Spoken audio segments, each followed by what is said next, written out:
नमस्कार विद्यार्थियों, good evening. Welcome to DJ channel को powered by Shri Ganesh junior college कॉरन. बघा, आपण एक बघत होतो एक्सरसाइज 5.3 स्ट्रेट लाईन मधला आपण क्वेश्चन नंबर 10 आपण आज बघणार आहोत. 9 पर्यंत आपण सर्व प्रॉब्लेम काय केले, सॉल्व्ह केले. बघा, तर पहिला 10 नंबरचा प्रॉब्लेम असा आहे, इथून पुढचा प्रत्येक प्रॉब्लेम हा खूप महत्त्वाचा आहे सीईटी साठी. ओके, लक्षात घ्या, प्रॉब्लेम समजून घ्या.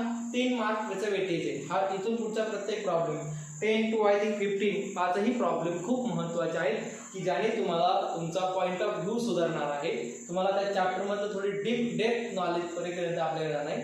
प्रत्येक फेनोमेनॉन प्रॉपर्टीचा आपल्याला यामध्ये वापर करायचा आहे. तर काय प्रश्न आहे ते समजून घ्या. प्रश्न समजून घ्या, उत्तर खूप सोपं आहे. त्याने विचारलंय find the equation of line. Equation of the line शोधायचंय.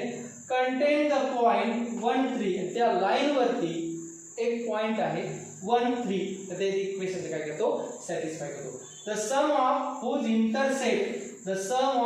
Intercept on the coordinate axis is 0. तर लक्षात घ्या, एक छोटीशी डायग्राम मी ड्रॉ करतो. ती डायग्राम या पद्धतीने आहे. या लाईन वरती हा पॉइंट आहे सपोज 1 3. ओके, हा 1 आणि हा 3 आणि याचे इंटरसेप्ट काय माहिती नाही किती लेंथ झालं. 1,0 x ला इंटर झाला ना, इथं 0, x axis y axis. Okay, इथपर्यंत आपण घेतलं 0 0. आकृती समजून घ्या पर्यंत. ही एक लाईन होती 1 3 मधून पास ती अशी होईल. ओके, 1 3.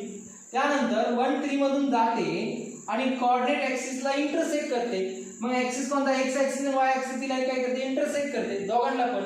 मग इथं इंटरसेक्ट पॉइंट माहिती का, नाही. म्हणून मी इथं काय घेतला a0 असणार आहे. का बरं, a म्हणजे कोणता तरी पॉइंट असेल, 1 2 3 4 5 6 7 काय असेल तो असेल. b का 0 का घेतला इथं, कारण हा x ऍक्सिस आहे आणि इथला एलिमेंट काय असणार आहे 0. त्याच पद्धतीने y ऍक्सिसला काय 0, b. मग त्यांनी सांगितलेलं आहे find the equation of line which content the point म्हणजे कोण, xy इज इक्वल काय आहे 1 आणि किती 3. म्हणजे x ची व्हॅल्यू 1 आणि y ची व्हॅल्यू किती आहे 3. The sum of whose intercept on coordinate axis is 0. आणि त्या दोन कोऑर्डिनेट ऍक्सिसची जर ऍडिशन केली तर ती 0 येते. बघा, a म्हणजे कोणता पॉइंट, x ऍक्सिसचा, b म्हणजे कोणता पॉइंट, y ऍक्सिसचा. या दोन कोऑर्डिनेटची काय केली ऍडिशन, ती काय ती 0. हे काय तुम्हाला given sum of coordinate a plus b is equal to 0. मग तुम्हाला काय माहिती रे, पॉइंट माहिती आणि इंटरसेप्ट माहिती. मग पॉइंट इंटरसेप्ट फॉर्म कोणता, x upon a plus y upon b is equal to किती असतो 1. याला आपण डबल इंटरसेप्ट फॉर्म काय म्हणतो. डबल इंटरसेप्ट मच का वापरला, आपल्याला x आणि y ची व्हॅल्यू माहित होती आणि हे दोन इंटरसेप्टचे रिलेशन आपल्याला लिहिता येईल. मग काय आहे a plus b is equal to 0. म्हणून मला a ची व्हॅल्यू यावरून मला असे म्हणते a is equal to किती -b. मग हा x upon a as it is plus या b ची व्हॅल्यू -1 पण टाकते y upon -b is equal to किती 1. काय केलं का बघा, a ची व्हॅल्यू आहे ती ठेवली, मला b ची व्हॅल्यू पाहिजे होती ना. मग b ची व्हॅल्यू काय घेतली मी, हा b कडे मायनस होईल. मला b ची व्हॅल्यू म्हणजे त्याला -a किती -a. मला x आणि y ची पण माहिती किंवा a काय करा मल्टिप्लाय करा सगळ्याला. मग काय केलं ax upon a plus ay upon -a is equal to किती a. हा a कॅन्सल, हा a cancel. x minus y is equal to minus का आला, प्लस मायनस मायनस. मग x minus y is equal to, पण x ची value किती आहे 1 आणि y ची किती आहे 3. मग x ची किती आली 1 - 3 इज इक्वल टू किती 1 - 3 म्हणजे किती -2.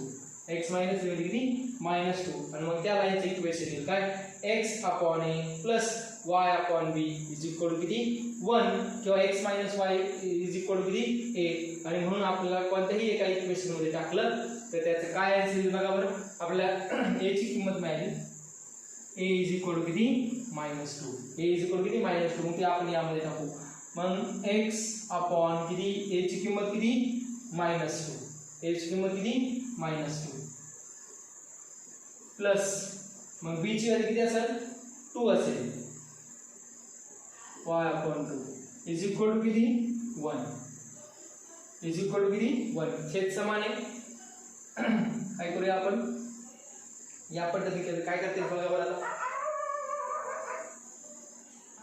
ओके इथपर्यंत लांब जाण्याची गरज नाही.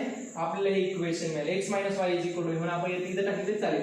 काय येईल मग x - y is equal to a ची व्हॅल्यू किती -2 म्हणून त्याचं इक्वेशन आलं x - y + 2 is equal to 0 which is the required equation of the line. हा प्रॉब्लेम मी परत एकदा समजून सांगतो, व्यवस्थित समजून घ्या. तो काय एवढाही सोपा नाही आणि एवढाही काय अवघड नाही.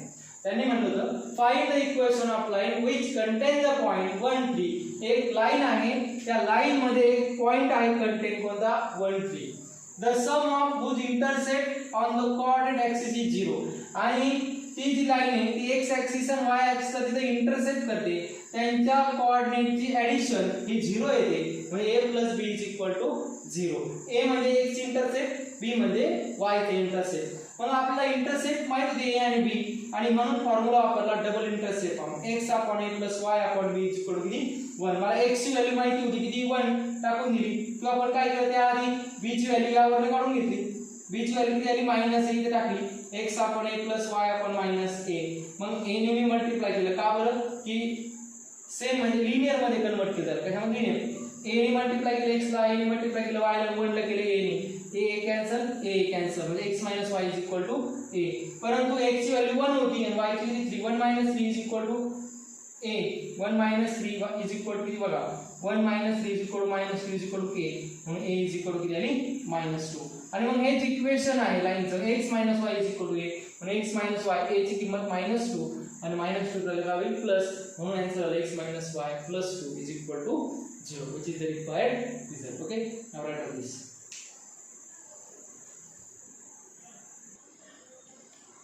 बघा हा 11 नंबरचा प्रॉब्लेम आणि 10 नंबरचा प्रॉब्लेम सेम होता. परत एकदा मी वाचतो, लक्ष द्या. Find the equation of line which content the point 3, 4 and making equal intercept on coordinate axis. बघा हा होता तुमचा x ऍक्सिस, हा होता तुमचा y ऍक्सिस. एक लाईन जाते ही x ऍक्सिसला पण इंटरसेप्ट करते a, 0 मध्ये आणि y ऍक्सिस करते 0, b मध्ये. आणि या एका लाईनवर 3 आणि 4 म्हणजे या पद्धतीने 3 आणि किती 4 हा पॉइंट इथे बघा असं घेऊया 1 2 3 1 2 3 आणि किती 4 असे या पद्धतीने. तर या लाईनचे इक्वेशन काढायचे. मग आपल्याला दिल्याप्रमाणे काय आहे x, y पॉइंट काय आहे तो 3 आणि 4. म्हणजे x ची व्हॅल्यू 3 आहे, y ची व्हॅल्यू किती आहे 4 आहे. मग इंटरसेप्ट डबल मग काय x/a + y/b = 1 हा फॉर्म्युला वापरायचा आहे. आणि त्याने रिलेशन दिलंय making equal intercept. Equal intercept म्हणजे हा इथला आणि इथला कसा आहे सेम आहे. म्हणजेच काय a = b गिवन दिलंय. काय गिवन दिलंय इक्वल इंटरसेप्ट. पाठीमागे काय होतं सम ऑफ. मग बघा a म्हणजे पहिला इंटरसेप्ट, b म्हणजे दुसरा इंटरसेप्ट. आता काय होईल a ची किंमत b टाका किंवा b ची किंमत a टाका. मग नंतर b ची किंमत a टाकतो. मग काय x/a + y/a किती 1. मी सर्व इक्वेशनला a ने मल्टिप्लाय करतो किंवा a सेम आहे x + y/a = 1 असे लिहिते. ओके डिनॉमिनेटर सेम एक बसले x + y = हा a डिनॉमिनेटरला मल्टिप्लाय दे x + y = a. हे जर तुमचं इक्वेशन लाईनचं a माहिती होतं का नाही, परंतु मला x ची किंमत 3 माहिती होती आणि y ची किंमत 4 माहिती होती. म्हणून a आला किती 7. हा a मी या स्टार मध्ये पुट केला x + y = 7 आणि म्हणून लाईनची इक्वेशन झालं x - y x + y -7 = 0. हे आहे तुमचं इक्वेशन ऑफ द लाईन. दोन्ही प्रॉब्लेम कसे होते सेम होते. पहिल्यामध्ये दिलं सम इज 0 a + b = 0 आणि यामध्ये दिलं a = b. Okay now write down this carefully. बघा या क्वेश्चन नंबर 12 मध्ये बघा find the equation of altitude of the triangle whose vertices are a 2 5 6 -1 b 6 -1 and c -4 -3. तर बघा हा आहे तुमचा ट्रायंगल. ओके खूप इंटरेस्टिंग आहे, 4 मार्कचा क्वेश्चन आहे. How many mark there? 4 mark. 4 मार्कचा का होतो ते खूप महत्त्वाचं आहे. हा ए, हा बी वर्टेक्स, हा C vertex. A vertex 2 5, B vertex 6 -1 आणि सी वर्टेक्स बघा -4 -3. And find the equation of altitude of this triangle. Altitude म्हणलं तर बघा या पद्धतीने याला आपण डी नाव देऊया. काय नाव देऊया? डी. मग इक्वेशन ऑफ एडी शोधायचंय. टू फाइंड अल्टिट्यूड म्हणजे कोण आलं ही AD. Find equation of altitude, that is equation of line AD. Okay. मग या AD लाईनचा आपल्याला काय माहिती पाहिजे रे? तर AD चा 2 5 पॉइंट माहिती आहे, पण हा D पॉइंट माहिती का? नाही. आणि हा D पॉइंट हा मीडियन आहे असंही नाहीये, म्हणजे हा D पॉइंट आपण फाइंड आउट करू शकत नाही. परंतु एक गोष्ट खूप महत्त्वाची आहे, व्हेरी इम्पॉर्टंट. आपण BC चा स्लोप शोधू शकतो का रे? BC चा स्लोप m1 आहे असं समजू शकतो नाही. मग BC चा स्लोप आपण फाइंड आउट करू शकतो by using y2 - y1 upon x2 - x1. b पाहिजे, c माहिती, दोन्ही पॉइंट माहिती, स्लोप काढला. त्यानंतर AD चा स्लोप माहिती का आपल्याला? नाही. ओके. परंतु सर्वात महत्त्वाची थिंग की ज्यामुळे हा प्रॉब्लेम 4 मार्काचा आहे, ही AD आणि ही BC एकमेकाला कशी आहेत? परपेंडिक्युलर आहेत. आणि जर त्या परपेंडिक्युलर असेल तर त्यांच्या स्लोपचं मल्टिप्लिकेशन किती असतं? -1 असतं. हा सर्वात महत्त्वाचा रिझल्ट आहे. If 2 lines are perpendicular to each other then their product of slope is -1.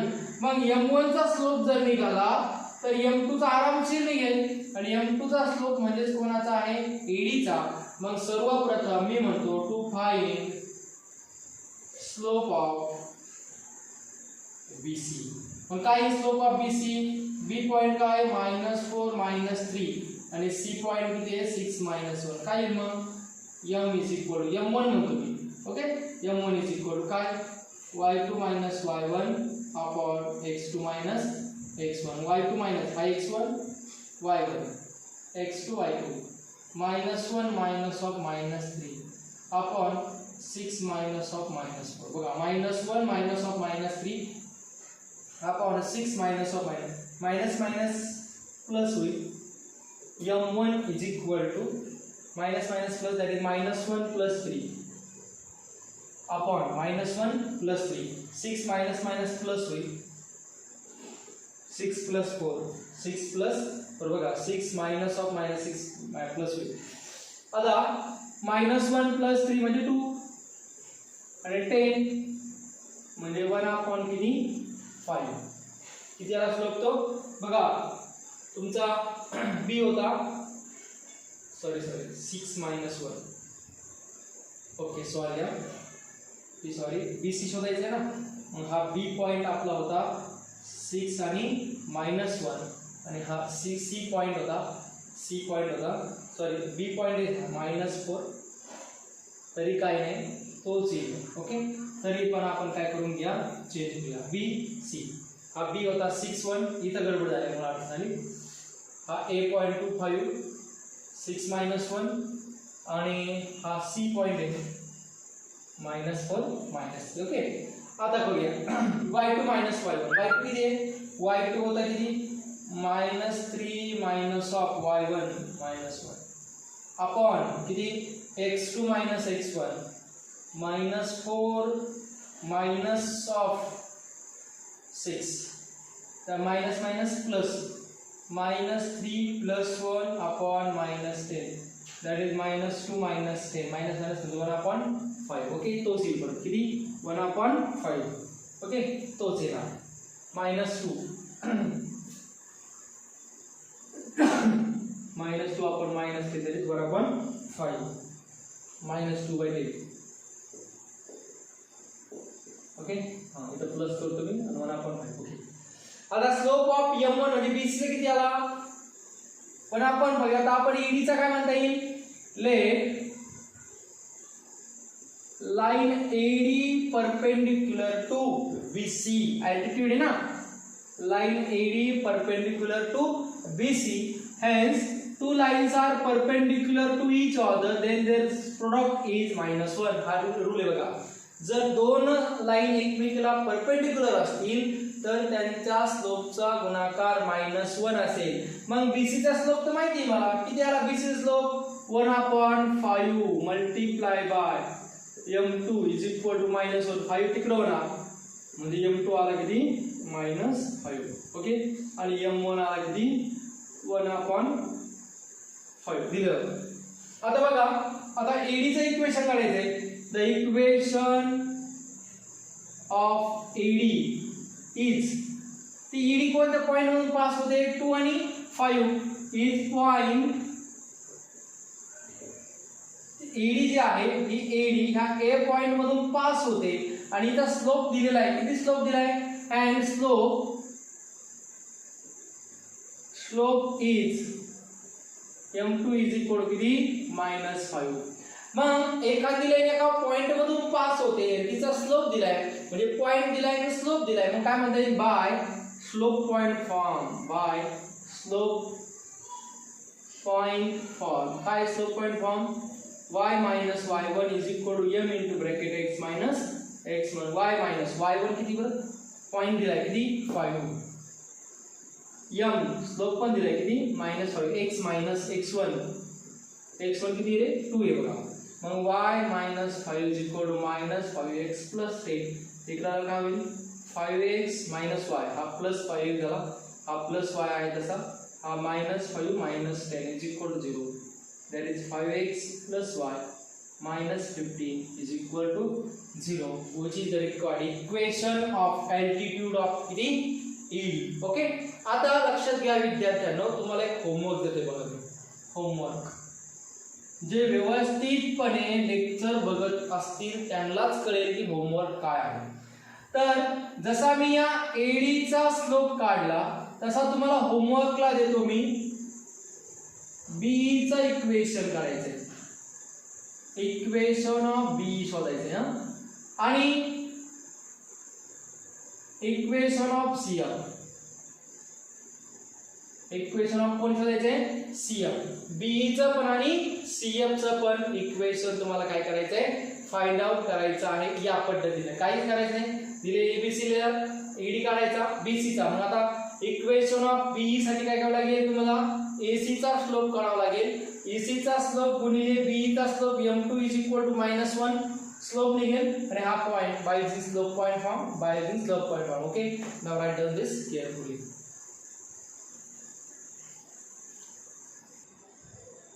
बघा नेक्स्ट 14 नंबरचा प्रॉब्लेम आहे 13 नंबरचा सेम आहे अँगल बायसेक्टर म्हणजे याचा अँगल बायसेक्टर असेल तर हा परपेंडिकुलर असणार या पद्धतीने तुम्ही तो सॉल्व्ह करू शकता. ओके अँगल बायसेक्टर आणि अल्टिट्यूड चा प्रॉब्लेम सेम आहे तुम्ही तो सॉल्व्ह करू शकता. नंतर आहे find the coordinate of orthocentre of the triangle whose vertices are a 2 -2 b 1 1 आणि c -1 0. परत एकदा व्हेरीफाय करा 2 -2 1 1 आणि -1 0. ओके -1 0. तर बघा एक ट्रायंगल आहे हा ट्रायंगल घेऊया आपण ABC हा A हा B आणि हा C. ओके हा ABC ट्रायंगल आहे आणि आता ऑर्थो सेंटर काढायचं. ऑर्थो सेंटर मध्ये काय बघायचं ही एक लाइन झाली AD BE आणि CF. ओके सेम ॲज हा ऑर्थो सेंटर आहे म्हणजे काय करायचंय equation of AD find out करायचा.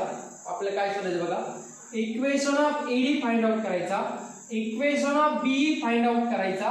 हा A कोऑर्डिनेट दिलाय आपल्याला 2 -2 नंतर कोण दिलाय B कोऑर्डिनेट दिलाय 1 1 आणि C कोऑर्डिनेट दिलाय -1 आणि 0. ओके मग या पद्धतीने आधी AD चं इक्वेशन फाइंड आउट करायचं BE चं इक्वेशन फाइंड आउट करायचं. या दोन इक्वेशन सायमल्टेनियसली सॉल्व्ह केले तर तुम्हाला काय मिळणार आहे इंटरसेक्शन पॉइंट. बघा ना, हा एडी आणि बी एकमेकाला इंटरसेक्ट करतो.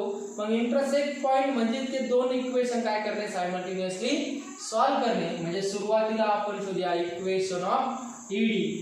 सुरुवातीला घेऊया, ए पॉइंट आहे तुमचा लेट 2 - 2, बी पॉइंट आहे तुमचा 1 1 आणि सी पॉइंट काय आहे -1 0. Let we find equation of AD and equation of B. Equation of AD and equation of BD. Now solving these two equation simultaneously और क्रॅमर्स रूल ने सोडवले तरी चालेल. कसं रूलने? क्रॅमर्स रूल ने सॉल्व केले तरी चालेल. ओके. मग आता ईडी चे इक्वेशन फाइंड आउट करण्यासाठी सुरुवातीला मला काय करावं लागेल, आधी हा डी पॉइंट म्हणजे बीसी चा स्लोप काढावा लागेल. कोणाचा? बीसी चा स्लोप. न स्लोप ऑफ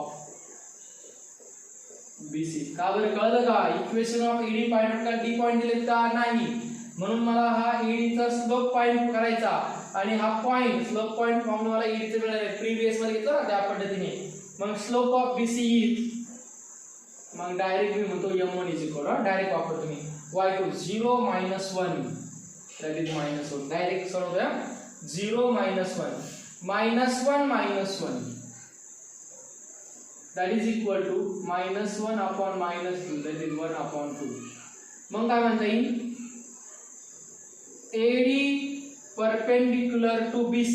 AD आणि BC परपेंडिक्युलर आहे म्हणून त्या दोघांचा स्लोपचा गुणाकार m1 * m2 is equal to -1 आहे आणि म्हणून m1 चा गुणाकार माहिती मला किती, 1/2 * m2 इज इक्वल टू -1 आणि म्हणून स्लोप आला त्याचा मला -2.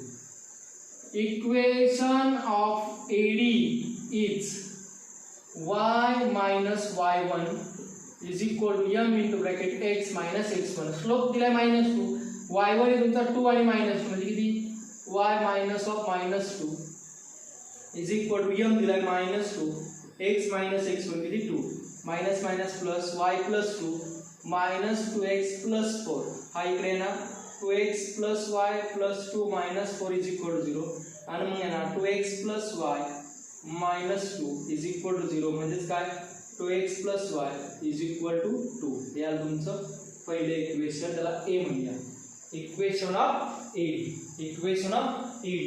आता मी नंतर फाइंड आउट करतोय इक्वेशन ऑफ B. हे रब करतोय मी इक्वेशन ऑफ B शोधतोय, इक्वेशन ऑफ BE. मग equation of B find out करण्यासाठी मला equation of B find out मला AC चा स्लोप पाहिजे म्हणून म्हणतो मी slope of AC is m1. AC चा slope y2 minus y1 0 minus of -2 that is 2. बघा 0 minus of आपण x2 minus x1 -1 -2 that is -3 that is equal to -2 upon 3. काय केलं कळलं का बघा 0 minus of -2 that is 2 upon -1 -2 that is -3 that is -2 upon 3. मग काय म्हणता येईल B perpendicular to AC, hence m1 into m2 is equal to -1 -2 upon 3 into m2 is equal to -1. हा मल्टिप्लाय से तिकडे डिवाइड होईल मग m2 is equal to 3 upon 2 plus मध्ये का बरं हा माइनस ने माइनस आपण multiply plus 3 into -1 -3 upon -2 that is 3/2. Okay मग इक्वेशन ऑफ BE is मग स्लोप काय देता B 1 1 आणि m किती देता 3/2. मग slope point form y minus y1 is equal to m into bracket x minus x1. मग y minus 1 m किती रे 3/2 x minus x1. ओके मग काय येईल y1 minus 2 इकडे येईल 2 time y minus 1 is equal to 3 time x minus किती x1 म्हणजे पण 1 1 y नाही ना. Okay 2y minus 2 is equal to 3x minus 2. हा x ला प्लस देऊ, हे सर्व इकडे नेऊ. मग 3x minus 3 minus 2y plus 2 is equal to 0. मग आला 3x minus 2y minus 1 is equal to 0. म्हणजे इक्वेशन आलं 3x minus 2y is equal to किती 1. हे आलं equation number B. To solving A and B, to solve capital A and B, capital A and B दोन equation solve करायचे. काय मग 2x plus y is equal to 2 and 3x minus 2y is equal to किती 1. याला मी 2 ने multiply करतो. Equation A आणि equation B. Equation A multiply by 2, किती मल्टिप्लाय करतो म्हणजे त्याला 2 ना किती होईल मग 4x plus 2y is equal to 4 आणि 3x minus 2y is equal to किती 1. काय करूया, ॲडिशन करूया. 4 plus किती 7x, 4 plus किती 7x plus 2y minus y cancel. 4 plus 1 किती 5. मग x is equal to त्याला 7/5. ओके, आता आपल्याला कोण फाइंड आउट करायचा आहे, y फाइंड आउट करायचं बघा. ओके सर्वप्रथम हा 5 आपण काय ना 5/7 ना 5/7. मग पहिला क्वाड्रंट किती दिला, या g चा ऑर्थो कॉर्नर बघा किती दिला पहिला 5/7. आणि आता कोण फाइंड आउट करायचा आहे, y फाइंड आउट करायचा आहे. y कसं फाइंड आउट करणार, आलेली x ची व्हॅल्यू कोणत्याही एका इक्वेशन मध्ये टाकली तर काही मला कोणाची किंमत मिळेल, x y ची मिळेल. मग 2 into त्याच्यावर टाकतो. x ची व्हॅल्यू किती 5/7 plus y is equal to किती 2. 2 5 10, 10 plus 7 plus y is equal to 2. मग y is equal to 2 minus 10/7. 7 2 जा 14, 14 minus 10, 14 minus 10 that is 4/7. किती 4/7, 4/7. म्हणून दोन व्हॅल्यू आल्या. The orthogonal is ortho centre is पाठी लास्ट टेन्स काही द ऑर्थो सेंटर इज 5/7 आणि किती 4/7. हा जर तुमचा x हा तुमचा y. हे होता आन्सर खूप मोठं होतं, ब्लॅक बोर्ड वरती बसलेलं नाही तरी मी काय केलं तुम्हाला राईट करून दिलेलं आहे व्यवस्थितपणे. हा प्रॉब्लेम पण व्यवस्थितपणे बघा, हा 4 मार्क्स साठी असणारा हा problem. Okay, now write down this carefully.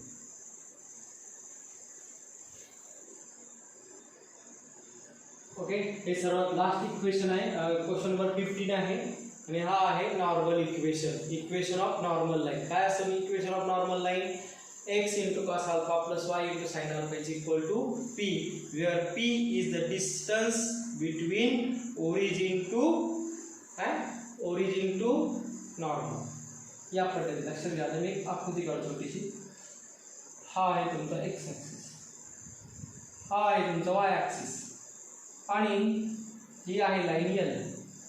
Okay, origin पासून हा नॉर्मल आहे, हा आहे नॉर्मल, हा परपेंडिक्युलर असतो, हा ओरिजिन असतो आणि हे अंतर असतं p, याला o म्हणतो मी. ON is equal to p असतो. Let ON is equal to p is a distance between origin and normal. त्याला परपेंडिक्युलर पण म्हणतात, ON ला परपेंडिक्युलर म्हणतात p. मग हा O चे कोऑर्डिनेट काय असणार आहे 0 0 ओरिजिन आणि n चे कोऑर्डिनेट दिले 3 आणि -4, 3 आणि -4. मग काय the equation of line is x into cos alpha plus y into sin alpha is equal to p. p म्हणजे distance from origin O to n. मग डिस्टन्स फॉर्म्युल्याने p शोधता येईल. मग ओरिजिन आहे O 0 0 आणि n आहे तुमचा 3 आणि -4. मग काय समजा distance formula d is equal to under root of x2 minus x1 bracket square plus y2 minus y1 bracket square. मग d is equal to x2 minus x1 किती 3 minus 0 that is 3 चा square plus -4 minus 0 bracket square that is d is equal to 9 plus 16 that is d is equal to root 25. d is equal to 5. d म्हणजे कोणाला p is equal to 5. म्हणजे P आला. आता आपण फक्त कोण शोधायचा आहे, अल्फा. मग तो अल्फा कसा फाइंड आउट करायचा. ओके, मग आपल्याला equation value x cos alpha plus y sin alpha, आणि हा cos अल्फा आणि sin अल्फा म्हणजे p पॉइंट असतात, कोऑर्डिनेट पॉइंट. मग x ची व्हॅल्यू कोण आपली x r cos theta. Okay, म्हणजे किती 3 आणि y ची sin अल्फा किती आहे -4. म्हणजे असं पण म्हणता येते x * 3 that is 3x - y किती -4y = p म्हणजे किती 5. डायरेक्ट तुम्ही आन्सर ठेवलं 3x - 4y = 5 तरी चालेल. ओके, हा होता तुमचा सर्वात महत्त्वाचा एक्सरसाइज 5.3 एक्सरसाइज. ओके, तो आपण काय केलाय, कंप्लीट केलाय. याच्या आधीचे सर्व काही सॉल्व प्रॉब्लेम बऱ्याचशा विद्यार्थ्यांनी सॉल्व केलेले आहेत. तरी पण बऱ्याचशा राहिलेले विद्यार्थ्यांनी काय करा, ते सॉल्व करा आणि ही पूर्ण एक्सरसाइज परत एकदा नोटबुकवरती व्यवस्थितपणे लिहिलेली आहे की नाही ते चेक करा आणि ती कंप्लीट करा. ओके, नाव